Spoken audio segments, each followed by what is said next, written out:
Hey, what's going on, everybody? I'm Brian Tann, and this is another edition of Tann Talks.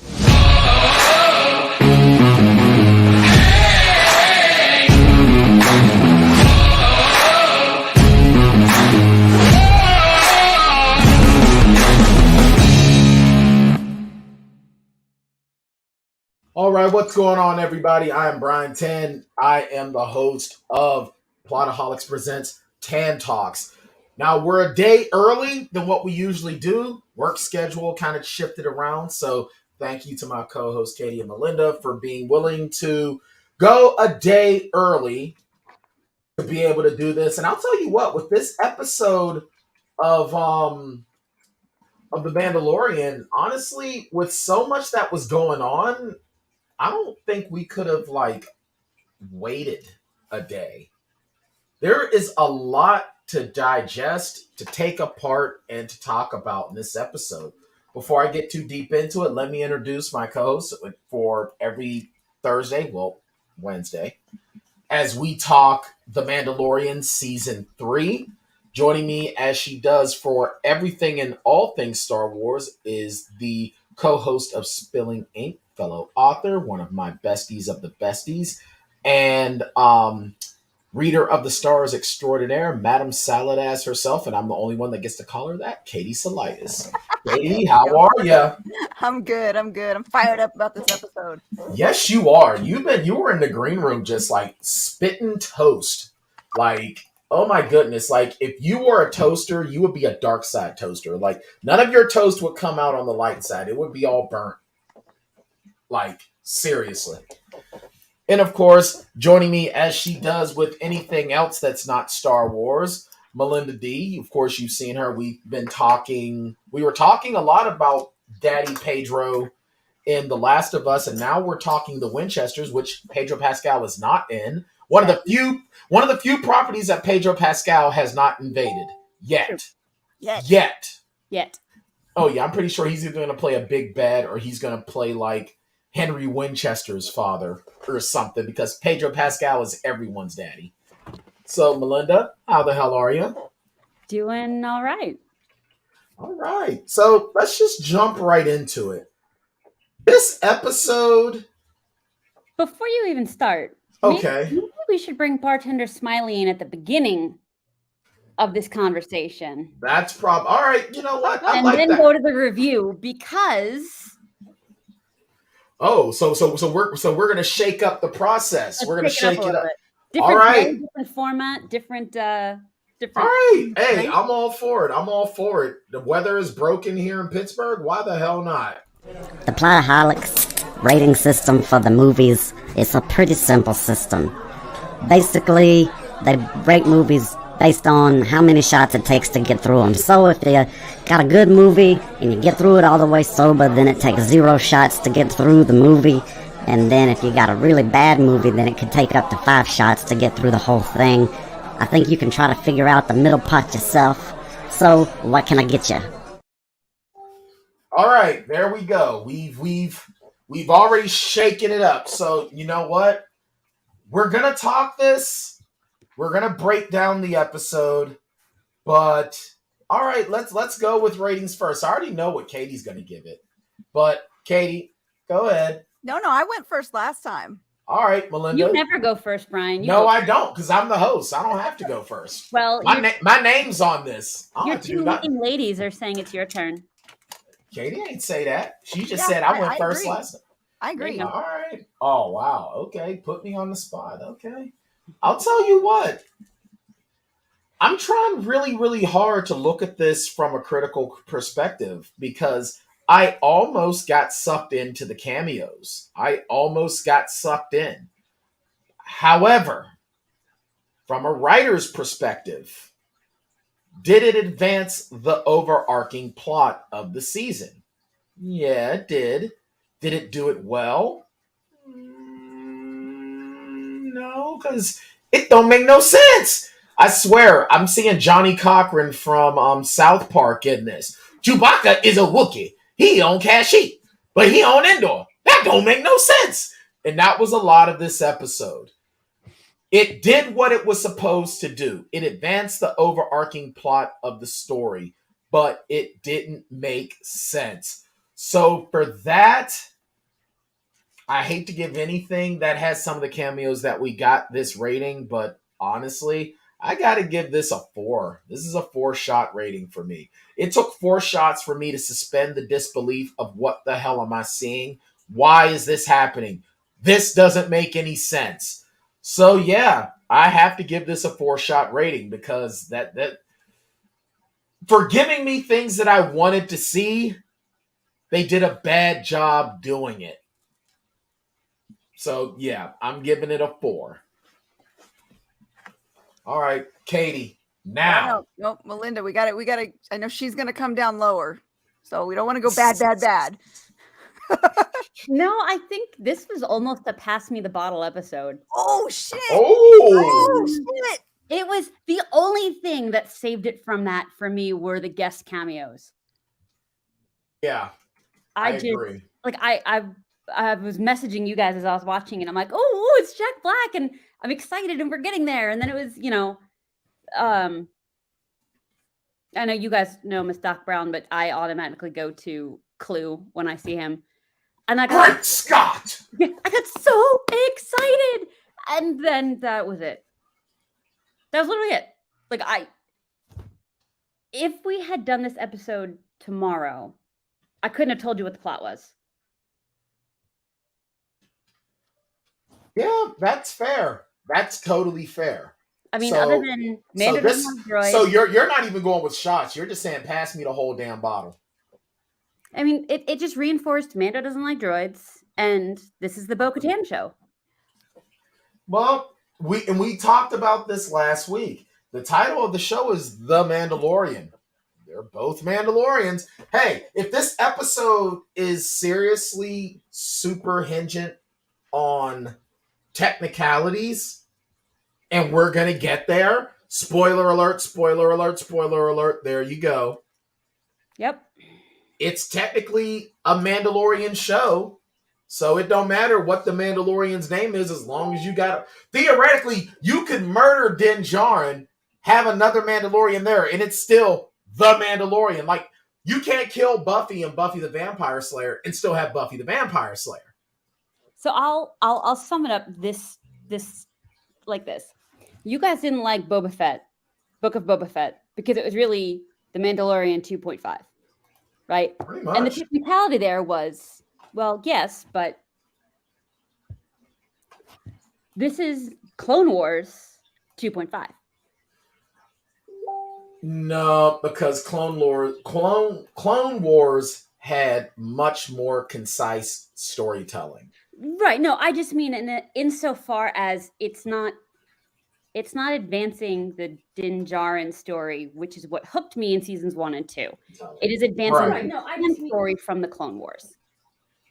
I hear you. Okay. You know what? That's not what I meant by bad. Clone Wars 2.5. Like, it's the Mandalorian in seasons 1 and 2 was Din Djarin, and so that's who I expect the story to follow in season 3.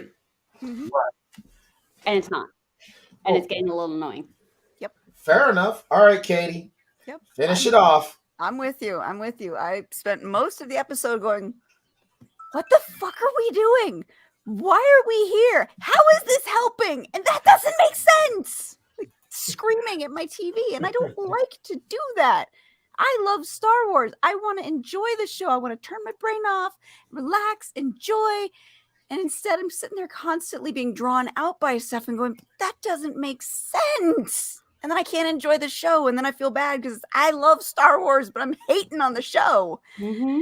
This is, I agree. Pass me the bottle. It's a full 5-shot episode for me. There was just so much that pulled me out and made me go, wait a minute. What? No. I definitely am on point with you on that. This was, like I said, this is an episode here where it's like they throw all of this fluff and shine at you to get you to ignore the fact that it's really lazy storytelling. Now, the one bit that I will give a lot of love and credit to is our director, Bryce Dallas Howard, because she kind of made all of this come together. She did a good job at bringing it together. Shit. It's seriously, it's like she took... It's like as if Picasso didn't use oil paints and instead used stuff from a diaper. Still a Picasso, but the medium was crap. Your materials are bad, but your talent definitely made it look good. Exactly. Like, Bryce Dallas Howard is fantastic, and she did the best she could, but you can't make miracles out of crap writing. This is a definite F- toward Jon Favreau. This is a major league F- on Jon Favreau. I've been saying over and over again, Jon Favreau should be given the reins to Star Wars. Bro, not if you're writing like this. Look, if this is what you're going to do, sell the shit back to George Lucas. At least he was telling compelling stories. The dialogue might have been iffy. You're blind? Are you saying that love has blinded you? I'm saying that I'm so in love with you. Very wooden dialogue, but you know what? The story was slapping. All right? We can agree on that. George Lucas might have been horrible at dialogue, but great at storytelling. If this is what Jon Favreau, Kathleen Kennedy, and Disney are going to do with the Holy Saga, give it back to George Lucas. Sell it back to him at a whopping loss, mind you. I'm like you bought it from George Lucas for like a couple $1 billion. Sell this back to him for like $5 because that's pretty much what you have made it worth. With the exception of the Bad Batch, you have done nothing but this with this IP, but give us 3 crappy movies in a sequel trilogy, an unwanted Han Solo freaking origin film that no one asked for. You wasted Woody Harrelson. You wasted Darth Maul. I didn't care about the damn dice that you only see in passing. Like, the only good movie that you've given us was Rogue One. That's it. You gave us Rogue One. An argument could be made for The Force Awakens. An argument can be made. A small one, but an argument. That was nostalgia fan service only. I mean, an argument could even be made for The Last Jedi because at least it was different. But it wasn't great. I like The Last Jedi. I like The Last Jedi. What really made me want to vomit all inside of my Mandalorian armor, inside of my Beskar, was freaking Rise of Skywalker. That made me want to puke in my armor.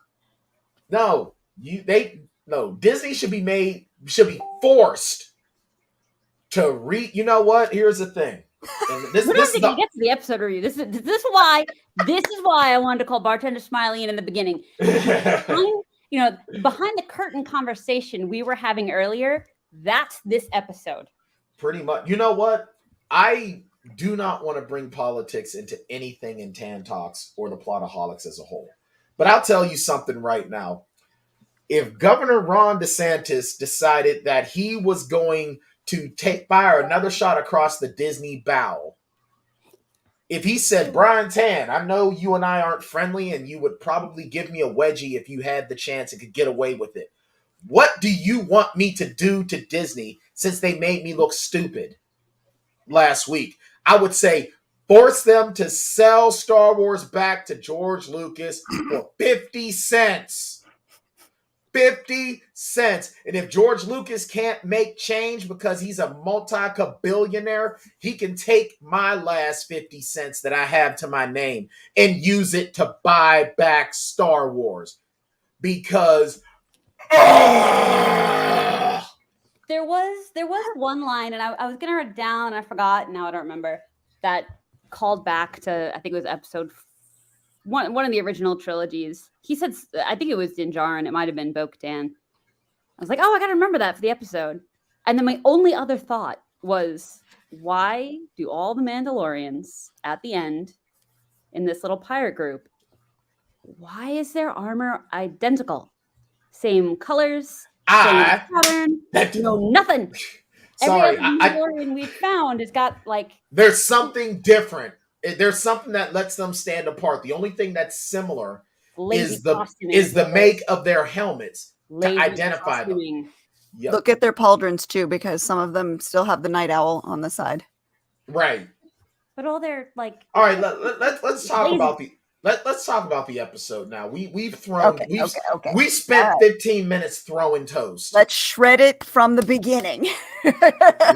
You know what? Let's just cut this in half. And if you're watching this and you have feelings on this episode of The Mandalorian, put them in the comments. We'll add you into the conversation as well. All right. So we start off with, now to give you a recap of last week. Now, even the recap they gave us, this was literally sort of to fillet Bo-Katan. Now, here's the thing. I love Bo-Katan Kryze as a character. I love her. But the cold open, or the recap, I should say, basically told you everything that was going to happen. Watch that recap. You know exactly what's going to happen. This is your final spoiler alert, by the way. Spoiler alert. This does reinforce why her previous group has Moff Gideon's ship. Yes. It does reinforce that, so we're not all going, wait, what happened? Because at the end of last week's episode, what did they do? Oh my God, a piece of Beskar. It has to be Mandalorians, which is the stupidest way of blaming somebody. But okay, sure. Right. Yeah. So we're setting up that's the just Mandalorians. That's just like saying, oh no, a gun was used. It must have been Guy 3. Meanwhile, everyone has guns. Anywho, so we find out, of course, what Bo-Katan by herself at the beginning of the season and blah, blah, blah. Everyone deserted her because, and she even told Din Djarin, because I didn't challenge you for the Darksaber. That's what everyone is swinging off belt loops about. Ooh, the Darksaber. Ooh, the Darksaber. Darksaber is really, really cool. But you know what? It wasn't hers at that point. It just wasn't. So anyway, we go about it. She knows where to find the other Mandalorians. How? That's where we're going to. That's also what I want to know. Yeah, but because they're privateers. And they kicked her out. It's not like they're going to be broadcasting their signal to her. Exactly.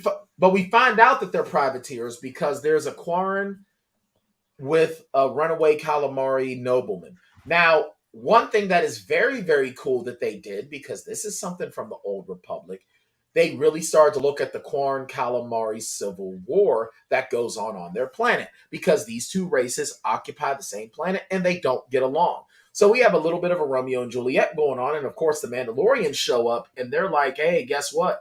We're taking Junior away. Now, is this the same Mon Calamari that way back in season 1, when Din was taking different jobs Bounties? to do? Yeah, different bounties. Because there was a Mon Calamari as a bail jumper or something like that he was supposed to go after. He wasn't a bail. No, he wasn't a bail jumper. He was the son of the calamari, the Mon Calamari family. That would have been an amazing tie-in. Yeah, but they're hunting it down because this kid ran away with his girlfriend, whose voice now the voice of the Mon Calamari is Tom Holland's brother. It looks like Harry Holland. It sounded familiar. So he sounds just like Tom. He sounds just like Tom. Okay, maybe that's it. He sounds a lot like I know that voice. Right. And Christine Adams, who we've seen previously from Black Lightning. Okay. She plays Black Lightning's wife. Her character's name is Lynn. Lynn from Black Lightning. Or Lynn Stewart, Lynn Pierce, Dr. Lynn Stewart. Well, so basically, we find out that the Mandalorians are just taking whatever job they can to make ends meet. That's what Mandalorians do. Yep.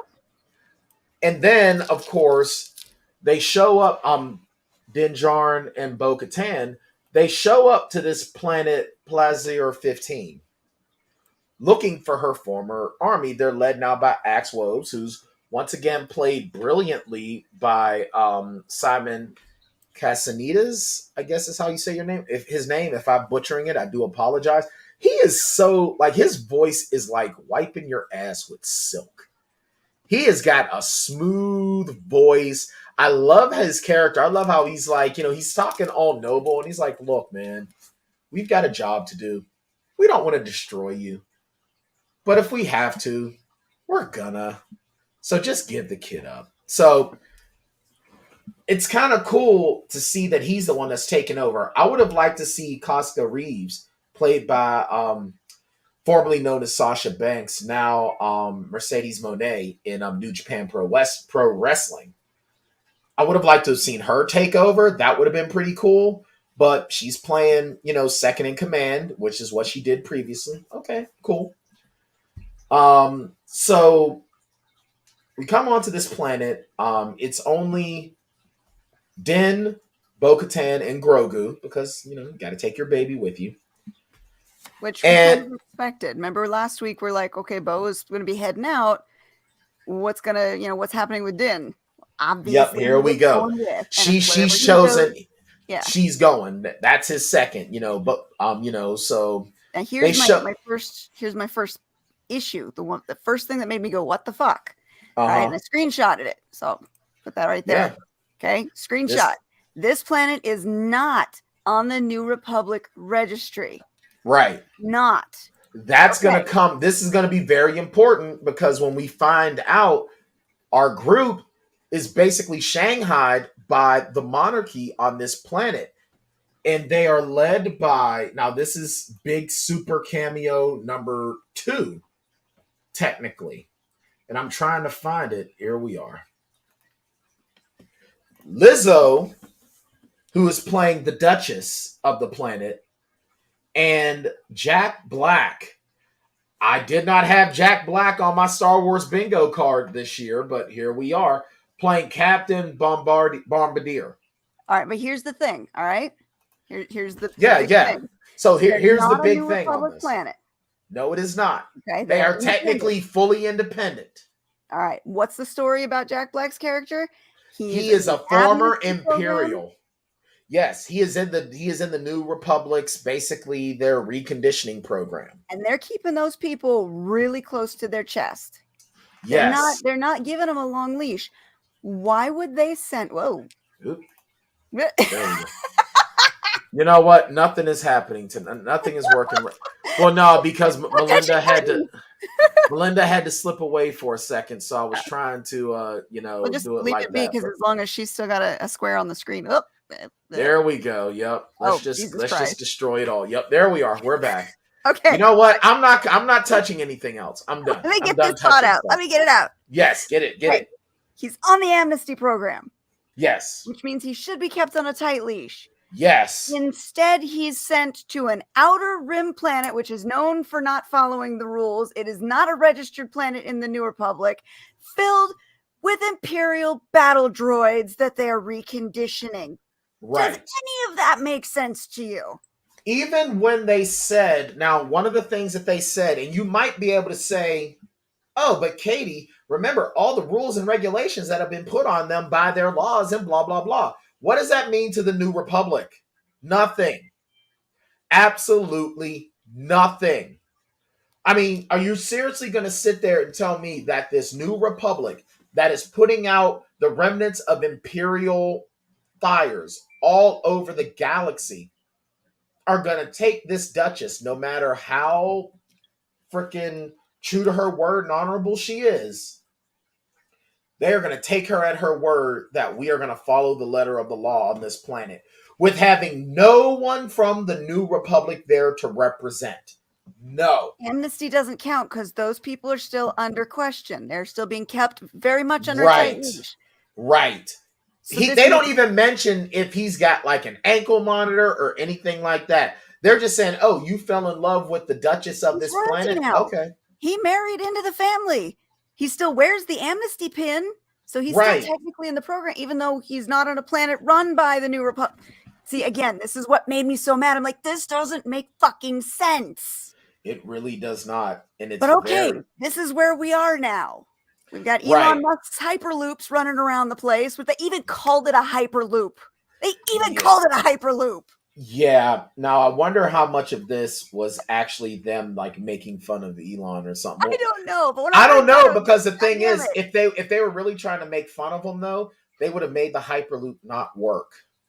Because I'm sorry, a lot of the stuff that he's put out ain't known for working the best of the best. I mean, Twitter's a dumpster fire. The self-driving Tesla is useless.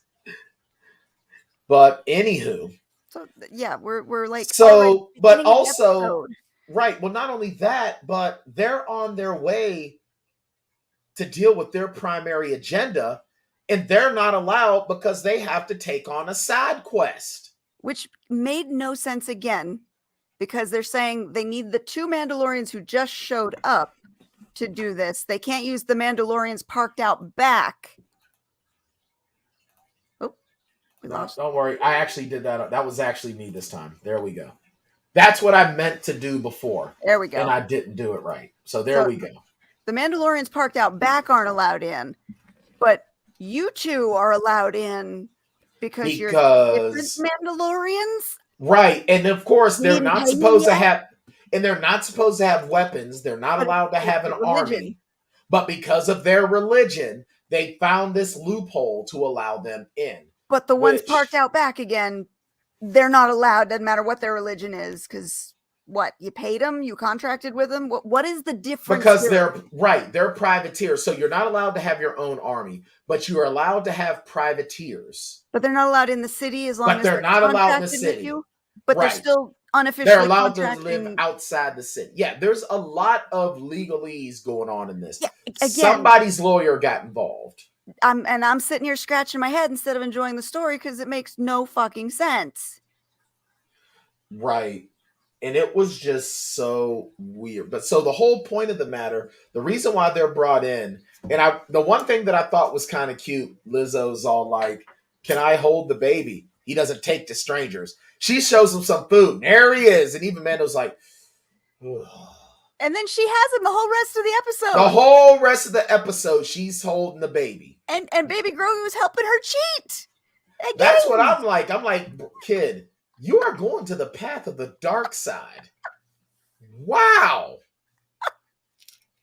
But how many of us as parents have tried to like, someone's like, "Oh, can I, interact with your kid? Oh, my kid doesn't like people. Hi!" It's like, ugh. Ugh. Yep. Fine. Yep. So the domestic aspect of Bo-Katan, Din Djarin, and Grogu still continues to be enjoyable. It still continues to be enjoyable. Even when other things around them makes no sense, that's enjoyable. So, and just for those wondering, Melinda's feeling a little bit under weather, so she backed down for a second. She's still around, but when she's ready to pop back on, she'll get back involved. So she'll join the fight with us. Yeah, she'll join in with it. That's why her stomach's feeling weird. She actually did have to just take a whole bottle to get through the episode. That's why she's feeling sick to the stomach. Well, see, and there's the point where we switch from the Mandalorian to Law and Order Mandalorian edition. Right, because now Bo-Katan and Din Djarin are now searching for why. Because basically the issue that they're having is that these repurposed battle droids are attacking people at random. Yep.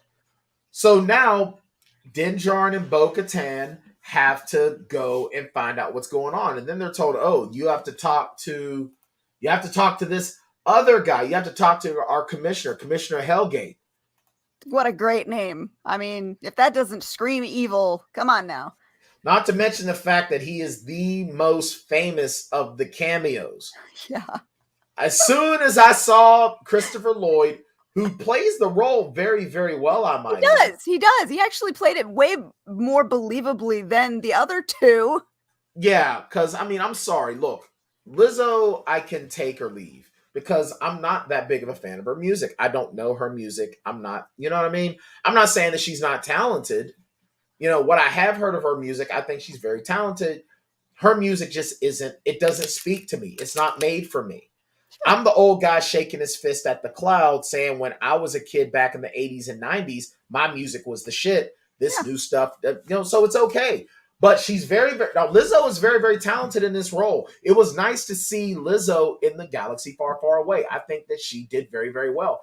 Jack Black played the same type of character that he tends to play. Jack Black is being, which doesn't mean that he's bad. No, I love Jack Black. Yeah.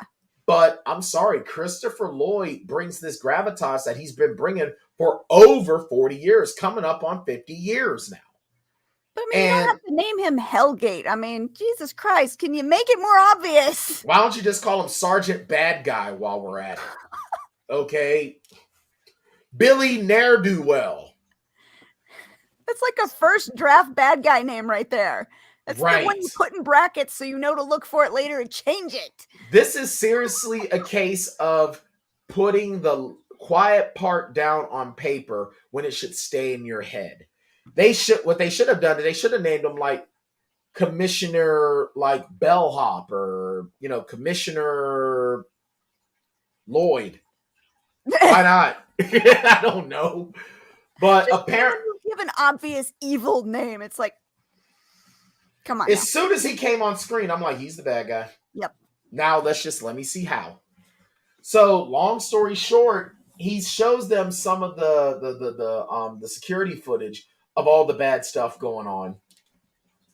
So they're going out. They go to where the battle droids are. Wait. Okay, we have to go downstairs to find out more. Yes, we got to go downstairs. We got to go downstairs and see our buddies down there. We got to go check out our pals in the basement. And this is important for another WTF moment. Please do. Go ahead. Take it away. We go all the way downstairs to talk to the Ugnaughts. The Ugnaughts are the hardest workers in the galaxy.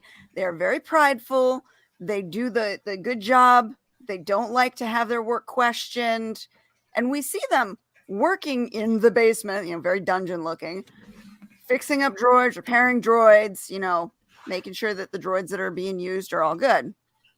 Right. Okay. Keep that in mind because later we are at a droid morgue that is all bright, shiny, and upstairs, not run by the Ugnaughts, which was another one of my WTFs. Yeah, it's like the droids have their own bar, which I actually did like this aspect of it. It felt very much like The Matrix to me, if you ever watched the Animatrix, how the machines had their own country. So it's like the machines have their own little society, which I was kind of okay with because as much as we saw the droids during the Clone Wars and in the prequel trilogy, the prequel series as a whole, sort of having their own little personalities, Roger, Roger, blah, blah, blah. You know what I mean? We saw that. I didn't hate that aspect of it. But yeah, the Ugnaughts, they're just in the basement, repurposing, doing their thing, blah, blah, blah. Basically being treated as house elves in Harry Potter. Yeah, but if there is a morgue for droids, wouldn't it be where the Ugnaughts are working? One would think. Instead, we get this woman that's in there all by herself, basically playing any sort of mortician in any sort of crime show. They zoomed and enhanced, goddammit. Like, all the cliches were there. Zoom in and change. Mandalorian SVU. It literally looked like it was like zoom in and change direction and blah. I'm like, it's writing. Number one, how do you know more than this morgue person? Number one.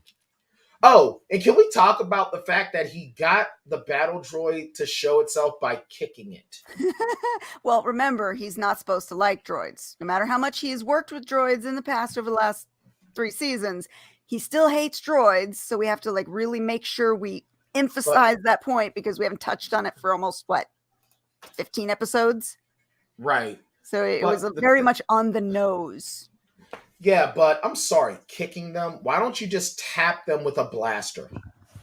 No, you're kicking them. You're doing all of this to kick a droid. It was fun watching him get smacked down, though. That was hilarious. That was pretty cool. It was cool. And I, of course, love the fact that, once again, Bo-Katan has to save him because he's stepping in poop. Yep. So, Melinda, say it as you like to say it. What? It's become the Bo-Katan. On the walls or the Bo-Katan show? Which one? It is the Bo-Katan show. Now, granted, I don't mind it, but give me a show that's titled Bo-Katan. Or better yet, I got it. You ready? Season 4, The Mandalorian, Bo-Katan. What if we just add an S? Or you Yeah, what if we just pluralize the Mandalorian? The Mandalorian, Boba Fett, and you just like.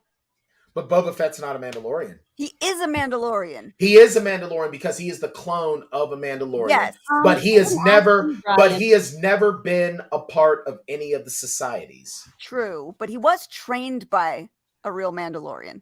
Yeah, his dad. But Jango wasn't a part of the society. Jango was trained by a real Mandalorian He too. was, but he wasn't necessarily a part of society, though. I love it. Every time you pull out that helmet, I get more and more interested. You know what? The Mandalorian, and I'm going to die on that hill. I'm with you. I'm okay with that. We put him in there, and I would have been happy with the Mandalorian. They should what they should have called the Book of Boba Fett. They should have called it The Mandalorian, the Book of Boba Fett. Right. No, that's what I'm saying. Like, yeah, exactly. With this, they should call it just The Mandalorians and leave it at that. Quit singles. At this point, if we look at back, though, in history, and I'm sorry I jumped back in halfway through this. That's fine. We had The Mandalorian, Din Djarin, was really season 1. Yeah. Mandalorian, the child, was really season 2. And now we're in season 3, and we've got Mandalorian, Bo-Katan. Mm-hmm. So really, they are doing that, putting, what is it, subtitle? Right. My author friends is what, subtitle? Yeah. And that's, my whole thing is this, is that, again, it's the issue with the writing. It's a writing issue at the end of the day. And the thing is, you're getting people like us and all the everyone that has a blog or somehow has a voice. Oh, but it's not the Mandalorian. It's not the Mandalorian. It is. The problem is that they are not marketing it properly. Case in point. All right. I've written 2 vampire novels. Okay. How did I market them? I marketed one as an original tale. I marked its sequel. I gave it the similar naming convention. Now, granted, I cut down the prefixes and blah, blah, blah, blah, blah, because the title was just way too long. But I made it short and simple. The Enforcer. And then The Hunted. Part of the Bryce Creed series. Similar naming conventions. But you know what you're getting. I didn't name The Enforcer. The Enforcer. The Enforcer. No. You gotta change these things. But the problem is that Disney, and in turn, with their Star Wars IP, you're just like, you know what? We're just gonna do this. Okay. And it's just gonna stay there. So y'all want something interesting if we're getting tied up on technicalities? Let's do that. We're gonna be getting into the technicality in a few minutes anyway. Might as well do a precursor to it. This is a pre-technicality. So I've talked in previous episodes about the 501st Legion. The bad guys doing good kind of thing. And it got me thinking, when I was in the 501st, I was a DZ, a denizen of the Empire. So that was the Jawas, the Sand People, those, right? And we had Boba Fett's. And then when the prequels came out, we had Jango's. And so I was curious. And I looked up in the official 501st databank for their costuming requirements, the costume database. Yeah. All currently approved. So I was like, I wonder what they're all under. So I put in Mandalorian. Okay. So they have it's an MW designation. It's the Axe Woves, Bo-Katan, the Death Watch, Cal Skirata, Super Commandos, Pre-Vizsla, and Mandalore the Ultimate. Every other Mandalorian, or what we consider a Mandalorian, including Din Djarin, is classified as a bounty hunter. Oh. They're a BH. Okay. And that's where Jango, Din Djarin, and Boba Fett all reside as far as the 501st is concerned. And I find that interesting because here we are arguing what's a Mandalorian. Well, a Mandalorian is a race of people that derive from a warrior race. The Mandalorians are essentially the Saiyans of a galaxy far, far away. That's what they are. It is bred into their DNA, into the bone marrow, to be BMFs. But are you a Mandalorian if like we get to, you know, that point? If you don't have any, if you're not from Mandalore? Well, no, it doesn't matter if you're from. I think a lot of it is if you go about the training and you accept. She's itching for this conversation. You're a Mandalorian in the sense you can be a Mandalorian by birth, by blood, or by adoption, which is what by creed or by birth. That's what makes you a Mandalorian. Now, if you're born a Mandalorian, yet you don't follow the creed, you're still a Mandalorian by birth. So even though I'm saying, you know, I'm talking about Django and, you know, Boba, blah, blah, blah, I'm talking out of both sides of my mouth, I will recognize that. But yes, they are Mandalorians. They are Mandalorians. Well, technically, Boba's a Mandalorian by cloning, but he was still birthed from the DNA of a Mandalorian. So there you go. He is a Mandalorian. Here we are arguing what's a Mandalorian, what's not, who is, and all these, you know. You know what? I won't argue that they're not Mandalorians. I will not argue that. I will just say that when we were talking about certain aspects, because the thing is, Boba Fett himself has tried to denounce being a Mandalorian a time or two. You know what? I'm going to call out my friend Helen here, and I'm going to tag her when we post this on Facebook. It's already posted, so you can tag her in the comment. She's on the East Coast. I don't think she's watching it. She will later. But two of my friends from the 501st, and Helen is a writer published in the Star Wars universe. She wrote the new essential guide to species and denizens of the universe. I'm curious what her take on all of this is, as far as what is, what isn't, who isn't. Are you practicing or are you not? Does that still? Well, like I said, if they're born as such, you're just it. And if you follow the creed, then you are as well. You're adopted in. So I mean, I don't think we're arguing that. We're not really. If you screw up, then you're not a Mandalorian anymore until you make up for it. Well, that's what the armor in them told Din Djarin. There are different factions. Yeah. There are different factions that hold it. It's just the sociology of Star Wars is what it is. Kind of like if you look at any, you know. Well, and that also goes back to what I was saying. That goes back to Mandalore. The planet was blown to smithereens, and nobody technically lives on Mandalore, but there are planets surrounding it that are still part of the Mandalorian system. Right. Right. I mean, the moon that's just outside of Mandalore, that's also where a lot of Mandalorians went to. Right. But now majority of them, because the planet of Mandalore is gone and they have no leader, they are just, they've either got a cast or they're castless. I mean, they're scattered around, which is why they're scattered hunters at this point. Right. I think it's what Bryan said. It's just poor marketing. It's poor marketing and poor writing. That's exactly what it is. And like I said in my review, I think the Mandalorian we started with Din Djarin, and it's not that anymore, which is fine. It's fine, but then they're marketing wrong. That's all it is to it. They're marketing wrong, and I mean, you know, we jump. You know, we can jump to further our conversation when I I mean, we can go with it, and you know who's what's and blah blah blah blah blah. Look, it is what it is. You're either born as one, you're adopted as one, and that's it. But the problem is that at the end of the day, the biggest problem is that I don't believe. Well, here's one of the bigger problems. Number one, George Lucas is kind of what we in the game call you've got pantsers and you've got planners or plotters. Pantsers, which is kind of what I am, you just go by the seat of your pants.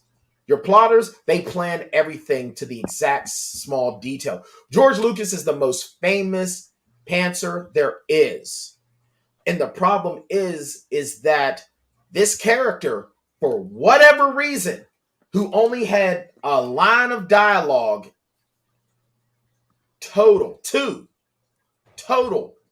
was so popular that they decided to do more about him, put a whole race around him. And now we're trying to figure these things out. And here we are over 30 years later of doing it. And because this new production company who don't know how to handle the series as a whole are trying to add stuff in and throw in lore. Meanwhile, we've had this stuff in place for over 30 years. That's what the expanded universe was. Now I'm getting heated up. Back on our soapbox. The mother fracking nerf hurting frickin' all of it was set up in the expanded universe and it all worked. But then because these nerf hurting scruffy looking jagoffs showed up and they just said none of this existed, we're gonna do this. Why would you break it if it didn't need fixing? Yep. So that's why we get a little inconsistency. A little inconsistency. Okay, I was trying to be nice. Yo, you want to know how inconsistent? Okay. Do you want to see how inconsistent I see this whole thing right now? The baby was born black, and then it became Asian, and then it became Irish, and then it became Spanish, and then somehow it became a New Zealander, and then somehow became a Viking. And then was kind of black, but biracial mixed with Viking heritage, and then somehow turned into a goddamn moose. That's the inconsistency I see. But it's Star Wars. Everyone will watch it. But and then for some reason, it has ovaries on its kneecaps. Oh no, we got to regulate those. Sorry, we're going political. Yeah, you know what? Hold on. High five. That is what all of this is becoming to me. You know what? We do need to regulate it. Somebody step in and regulate the hell out of this, please. That is why I said that if I like making this political, if Ron DeSantis really wants to get even with Disney, he would since you're based in Florida, I decree that anything that you own that was once owned by George Lucas must be sold back to him for 50 cents. Man, I'm so glad I came back and totally pulled us into a rabbit hole. This is awesome. Yeah, I know, this is right? how bad this episode was. This is literally how bad this episode is.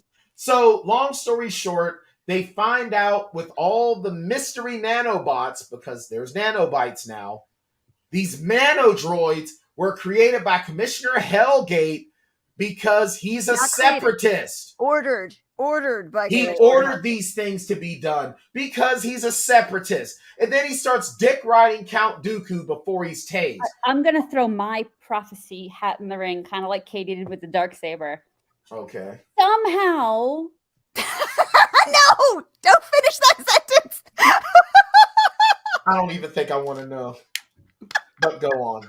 Go on. Do it. Do it.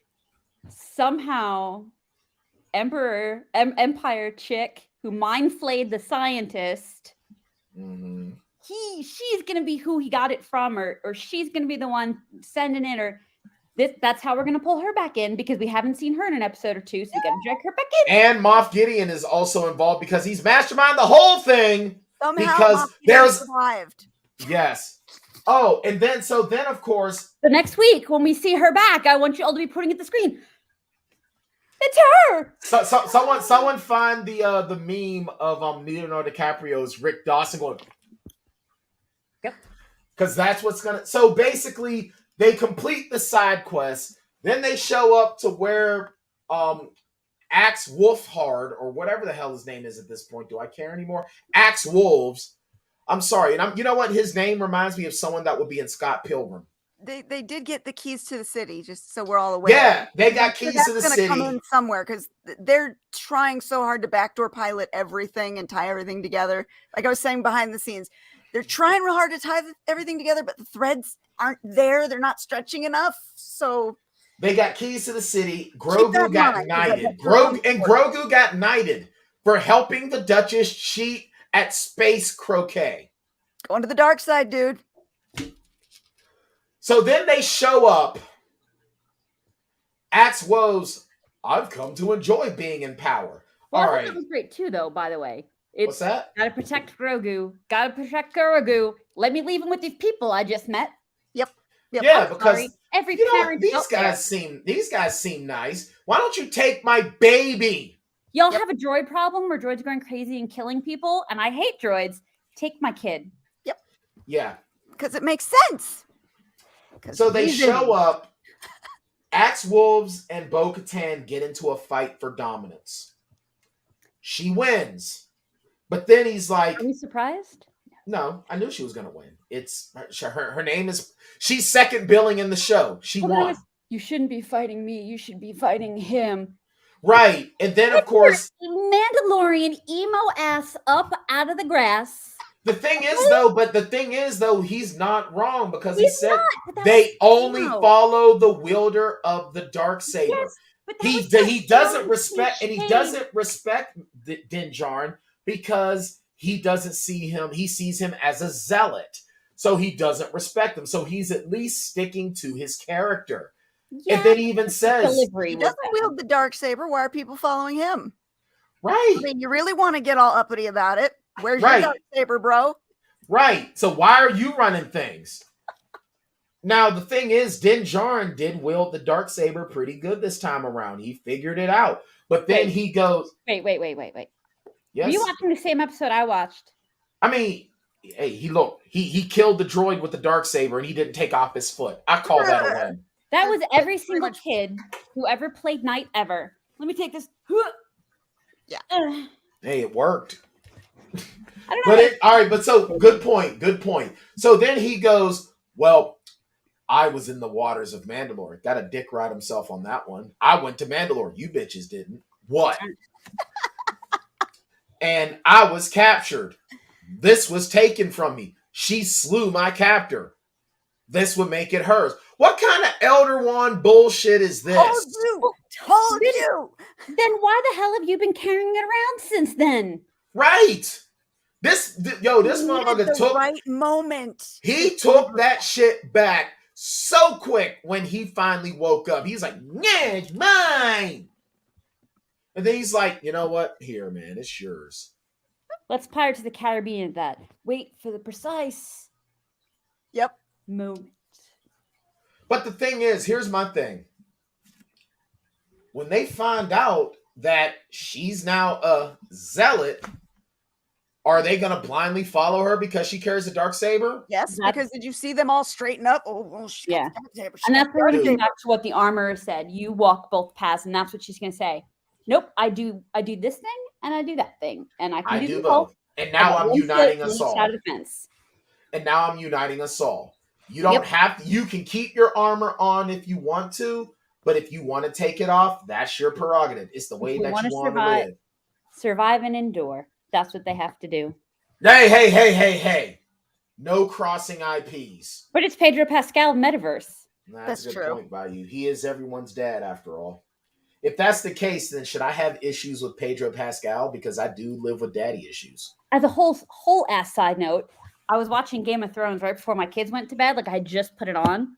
Yeah. And I'm right up at the season with Oberyn Martell, and my 8-year-old walks past and she goes, "Mom, why is Din Djarin looking like that?"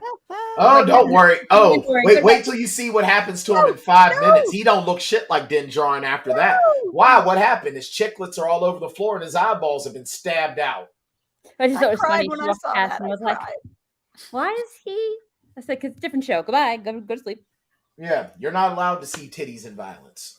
No titties and violence for you. That's right. That's only for grown-ups. So that was essentially this episode. Right, how many more episodes before the end? Okay, so remember I said about my friend Helen? Oh, sorry. Yes. Go. I just messaged her on Facebook and I said, "Hey, I'd love to hear you weigh in on this." And she said, "I just finished the episode and must come down from screaming at the TV, but in a good way." Oh.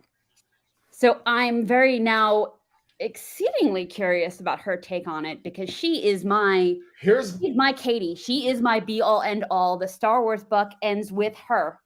Well, here's the thing, Katie. Well, here's the thing with Katie. Katie doesn't end all be all Star Wars with me. I think that Katie and I both have the equal talking points of it. Yes. But I think that a lot of it, though, is that when it comes to Star Wars, I will bounce my opinions off of Katie.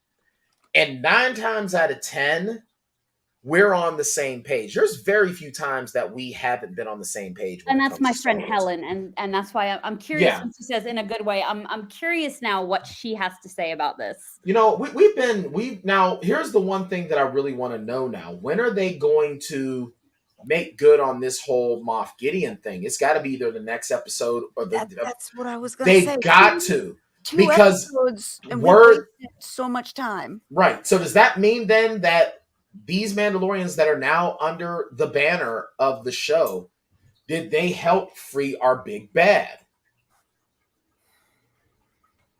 Did they? And if they did, how is that gonna influence the story? I don't think so, because red herring. Yeah, the Beskar last week was a big red herring, because when they opened up with the Mandalorians having Moff Gideon's ship, it was supposed to be a connection. No, it's a red herring. And I hate that. On this. Once again, but we have so much ground to cover in 2 episodes now, where we wasted 2 episodes in this season, 40 minutes on Coruscant for whatever the hell that was. Space popsicles. Not happy about that. And then a 30-minute side quest in this episode, which really did nothing. I seriously want to take back my give Jon Favreau Star Wars. I take it back. Putting it back up here on my shelf with Grogu and Mando. 5-minute timeout. Take it away. Consider the bureaucracy he's dealing with, and there may be some of that at play. Then again, this is what I say then. Disney should be forced to sell Star Wars back to George Lucas for a penny.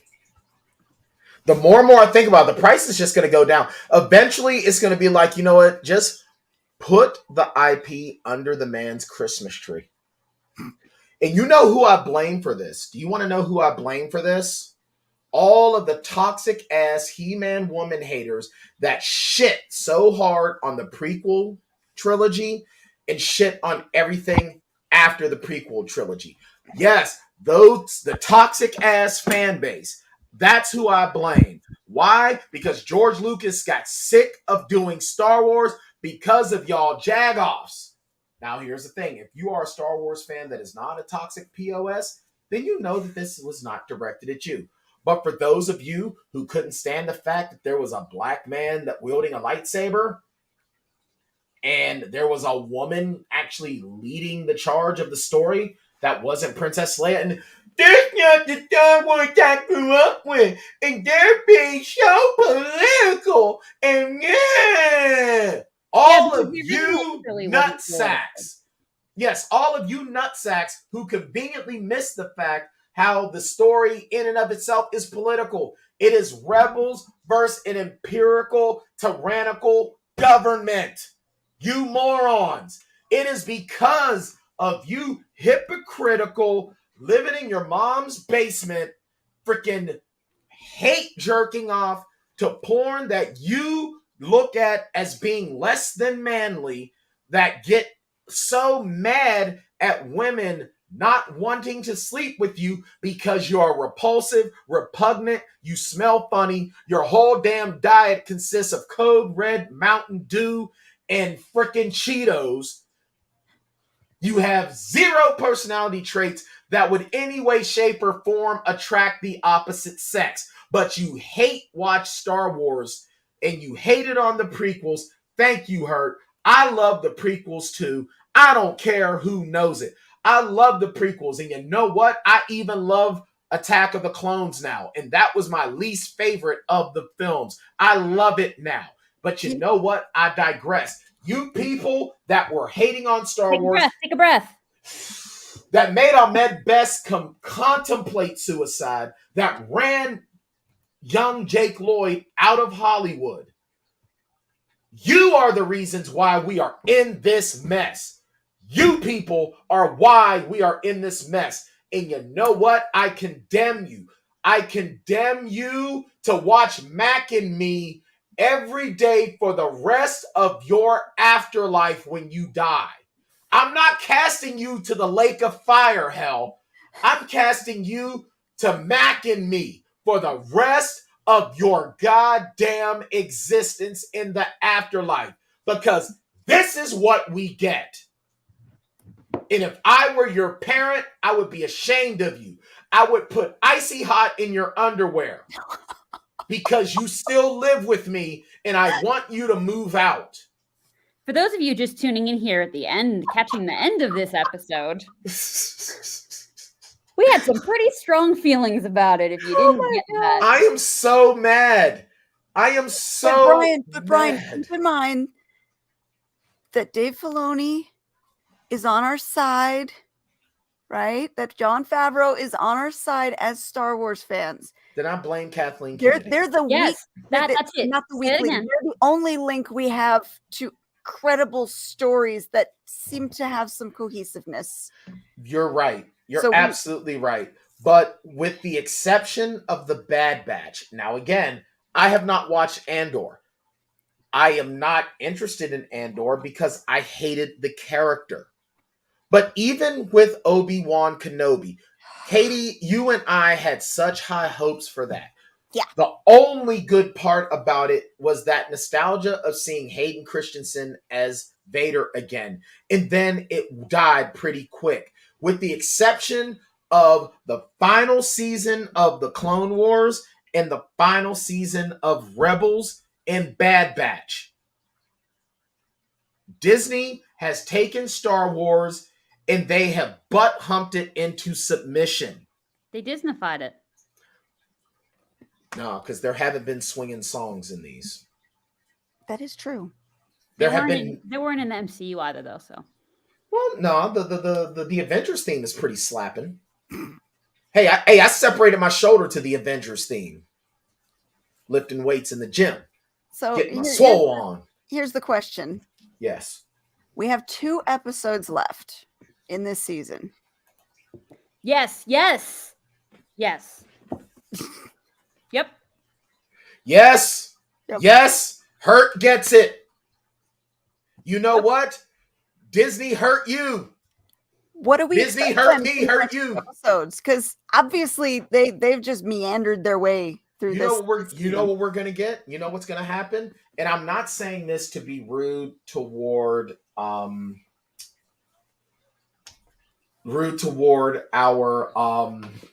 I can't remember the lady's name off the top of my head.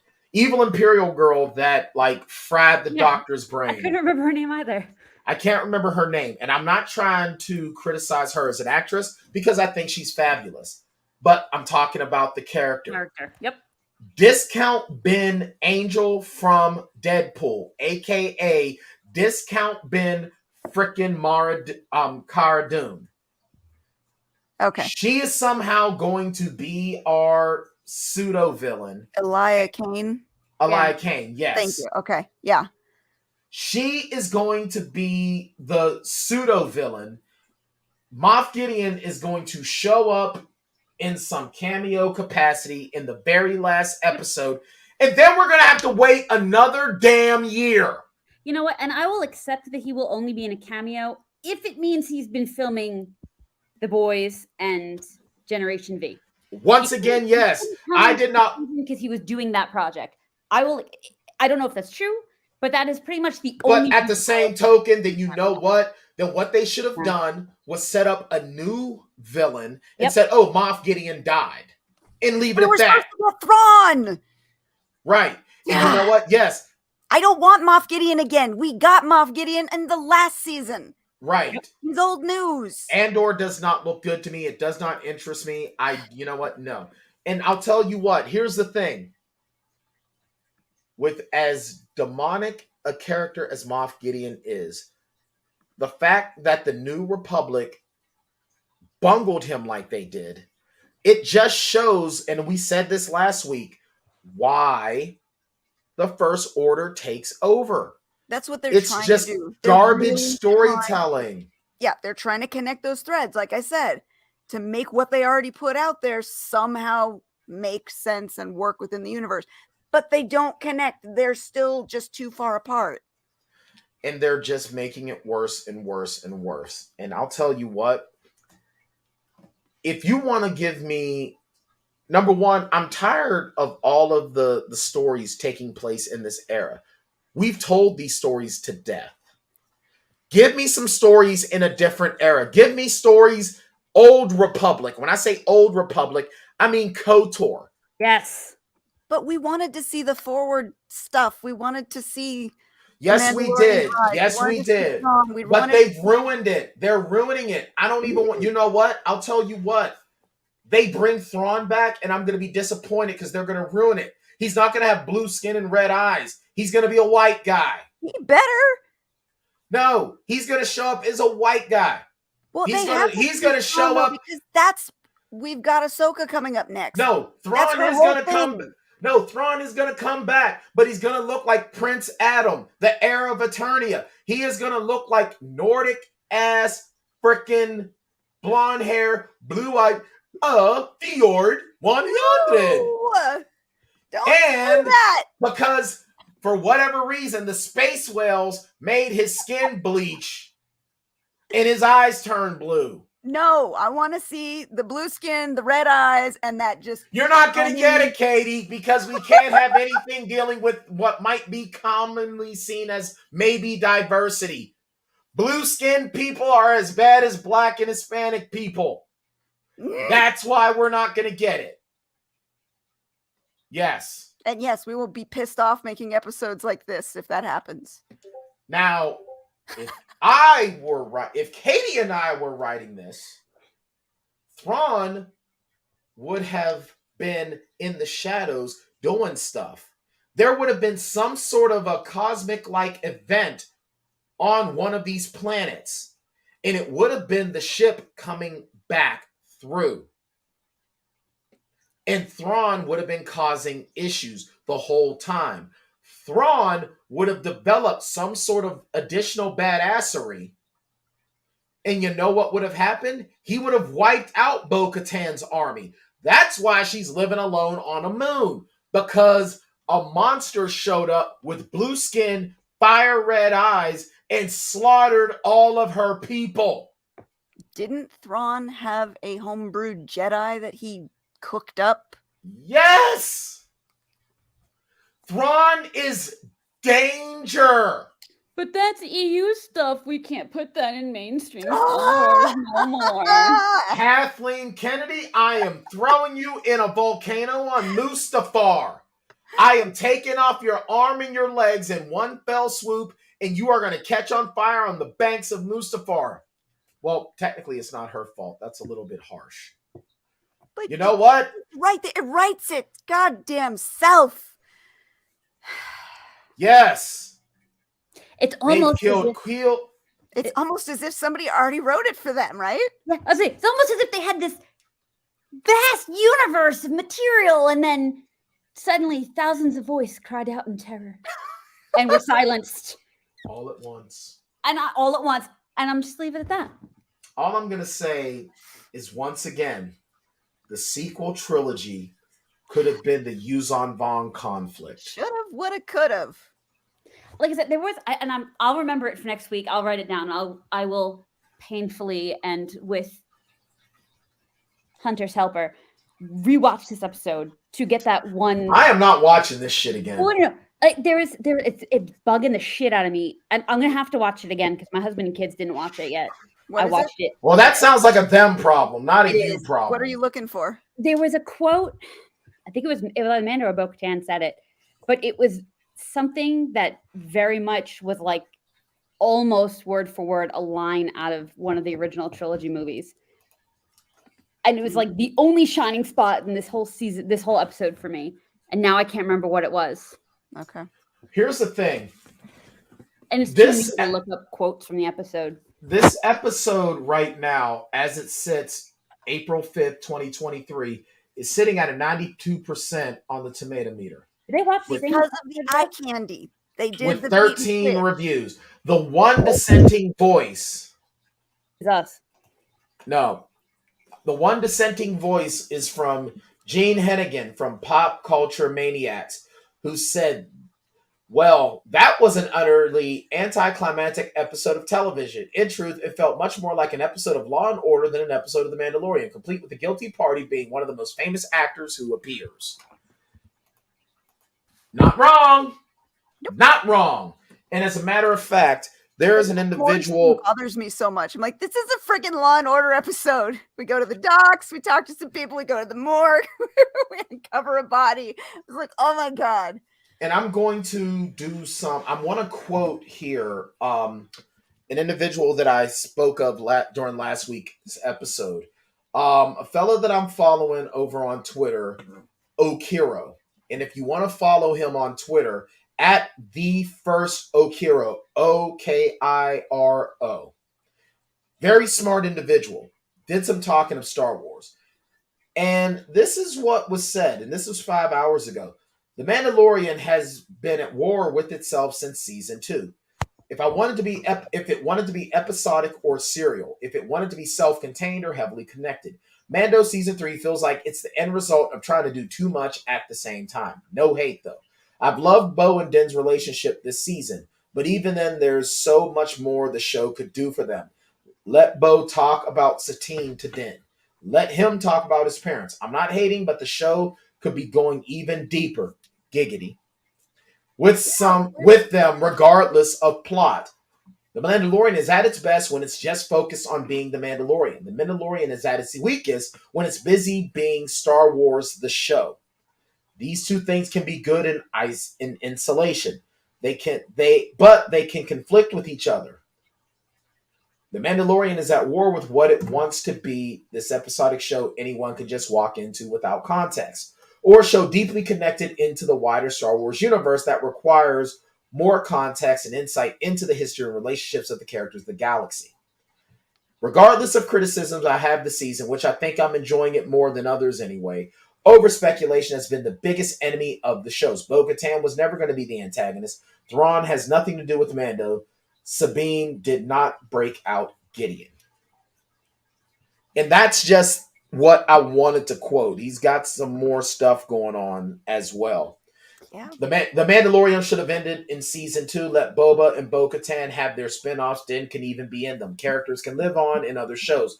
But stories do not need endings, and this goodbye was the perfect end of The Mandalorian. I agree. The end of season 2, when Mando says goodbye to Grogu, was the perfect ending. Mm-hmm. You know what it is?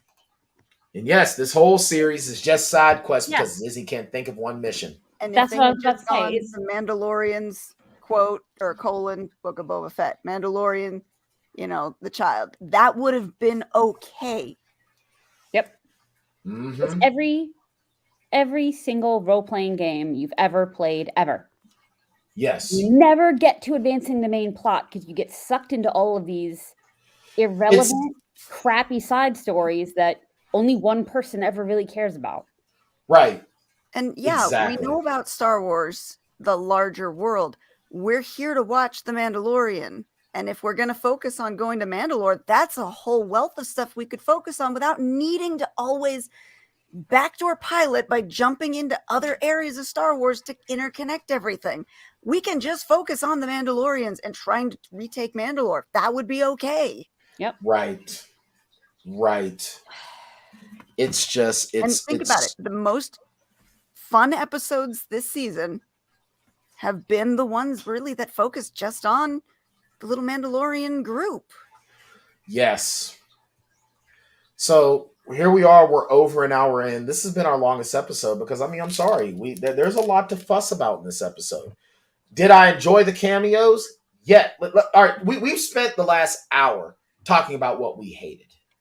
Let's talk about what we liked. Can we agree that the cameos were cool? Sure. It's fun to see people that you recognize and watch what they do in the world and see what their character is going to be. Sure. I will say whoever did Lizzo's dress and hair piece headdress was fantastic. I like the fact now even Tim Meadows last week was kind of fun. He was out of place, but he did a great job as the bored bureaucrat. He did amazing. Lizzo was amazing in this episode. Jack Black I'm always got time for Jack Black being I got Jack so Black. excited when I saw him. And of course, great Scott. We had Doc Brown in this. I love the fact that Chris. Yeah, sure. Look, I'm not a Back to the Future fan, but I am a Clue fan. Boo! You know, I love you. I love you too. I just don't agree with your wrong opinion. I'm kidding. Love what you love. I enjoyed those. Yeah, he was fun. It was. I even liked his angry ass monologue. The angry old man. He sounded like Grandpa Simpson. If they ever do a live action Simpsons movie, I seriously want Christopher Lloyd to play Grandpa Simpson, because since Abe Vigoda died, the role of Abe Vigoda is being played by Christopher Lloyd. You know what that scene struck me as, though, at the end when he goes on his diatribe? He's like, "Don't make me push the button." And then, Bo shoots him. That was so Indiana Jones with the sword. And then he shoots him. Yes. It was so that. Oh, I'm going to hit the button. Global destruction. Shut up. You know what it actually kind of reminded me of, too, when you bring that up? It took me back to Hancock. Remember when he had the dead man switch and Hancock chopped his hand off? Yep. I like the fact that, I do like the fact that Grogu is getting more intelligent and he's doing his own thing. He's not super dependent on Daddy. He's a little bit comic relief, though. He's becoming comic relief, but he's also becoming a little bit more independent of Din Djarin, which is kind of cool to see. Wait till we get teenage Grogu. Oh my God. My real father, you are not. And I really liked the droid bar. Everything. I did appreciate the droid weird. bar. But that's what I like. That was part of the world building of Star Wars. I don't remember ever seeing something like that. Exactly. And the fact that these droids have a culture, though. What I appreciate, though, because that takes us all the way back to A New Hope. We don't serve their kind. That was it. That was the line. They don't. That was the one I was trying to remember. They don't serve our kind. I don't think they serve our kind here. I don't think they serve our kind here. And I was like, yeah, that was it.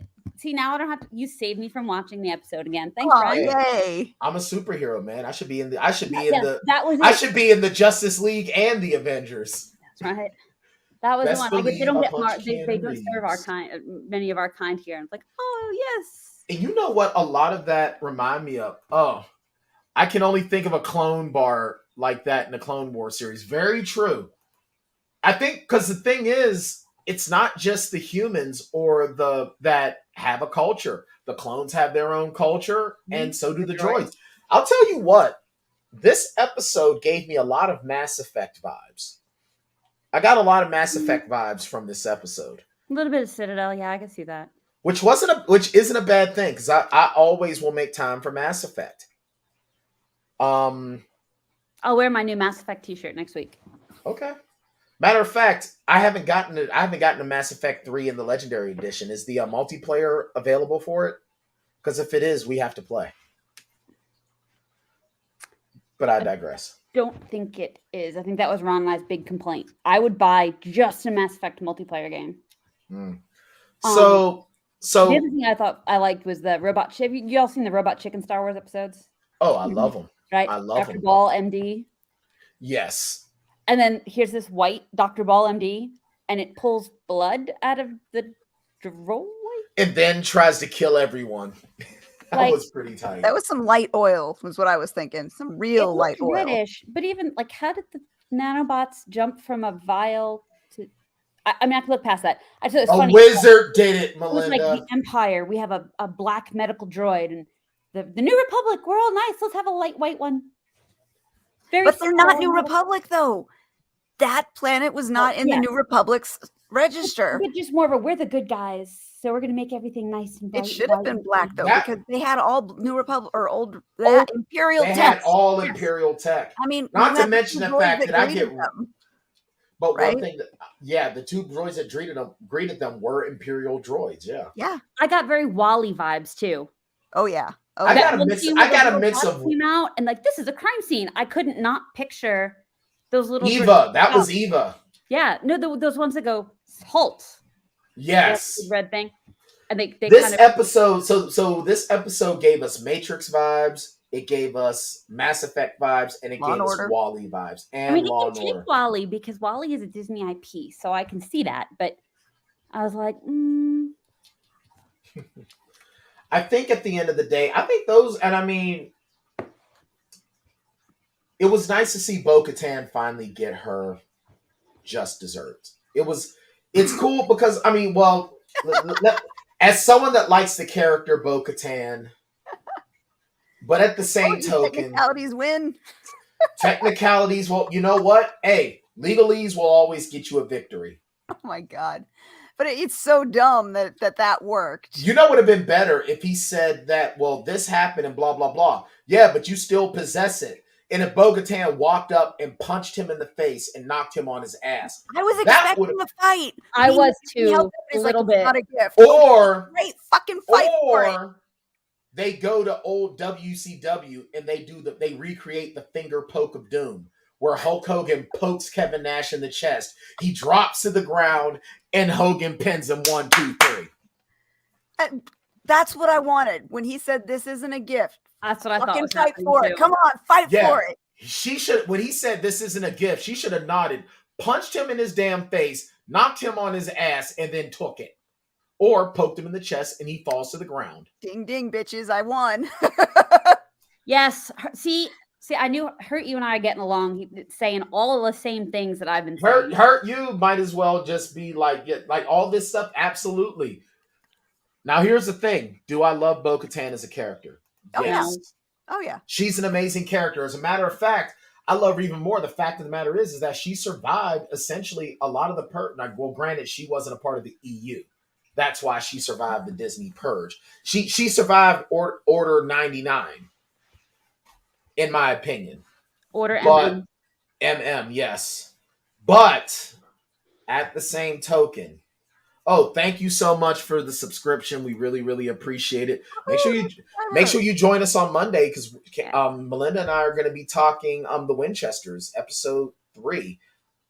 And depending on when you joined, usually our Mando chats are on Thursdays. This is an off day to be doing it tonight. Yeah. So, as a matter of fact, let me double check real quick my work schedule for next week because we might have to. Yeah, we might have to do this again next week too because I have to work at 5 a.m. next Thursday as well. Yeah. But I will say this at the end of the day to wrap this up and to put a bow on it because we've been going for forever and Katie has to leave. There's a lot more wrong with this. Everything wrong with this episode is everything wrong with Disney being in charge of the Star Wars IP. Yeah. That's all there is to it. There's nothing there is no really redeeming it. There's no like that. That's all there is to it. It's just it's trash, but this is what we've got.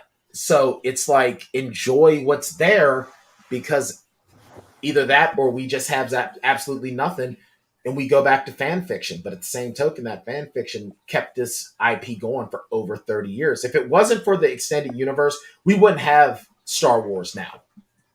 There's 2 episodes left. I am not confident they can redeem this season.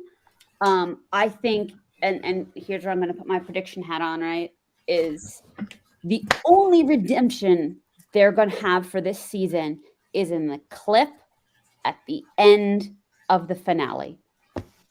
Whatever comes after the shawarma shot, that is what's going to redeem this season. So the Ahsoka teaser. Yeah.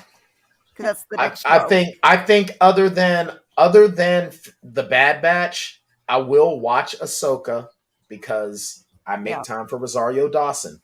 But after Ahsoka is done, I think I'm taking a break from Star Wars other than the Bad Batch. So you guys would appreciate, I don't know how to share it on the thing. Somebody tagged me in a clip. It's what Ahsoka was listening to as she dropped in on Mandalore. And it's Rob Zombie's Dragula.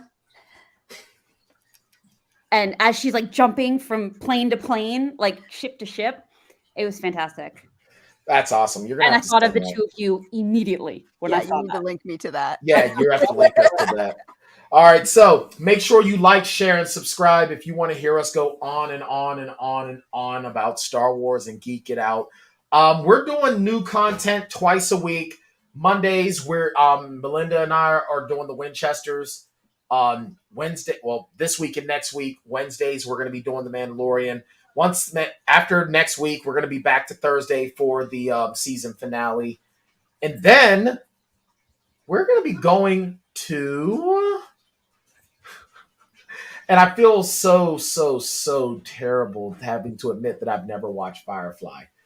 After the season of The Mandalorian is over, our Thursday night content will be discussing Firefly. We're gonna make Bryan cry. Yep, I am going to cry. And the reason why we came to this is because my wife and I are watching Castle. Yeah, they are going to come up with another excuse. They absolutely will. The milk is look. What was the thing I said? The idiom that I screwed up. They're milking a dead horse. That is what they're doing. Yeah. Well, hey, if it has nipples, you can milk it. Well, I've got nipples, Kathleen. Do you want to milk me?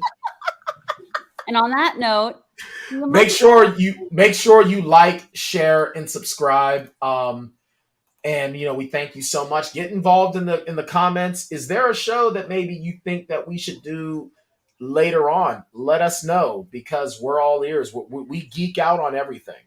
So with that being said, you're going to see Tann Talks coming next on Monday, where Melinda and I are going to be discussing episode 3 of the Winchesters. So is there any spilling ink this weekend, Katie? Or you guys still on hiatus? Actually, yes, there is spilling ink. All right, so go to the Spilling Ink YouTube channel, where there will be an episode of Spilling Ink with Katie. Saturday night, 5 p.m. Pacific Standard Time. It'll be me and Jane this week, catching up on stuff, talking about what we're doing, what we're working on. All right, so if you're into anything indie, if you're into indie writing, indie books, indie authors, make sure you check out Spilling Ink.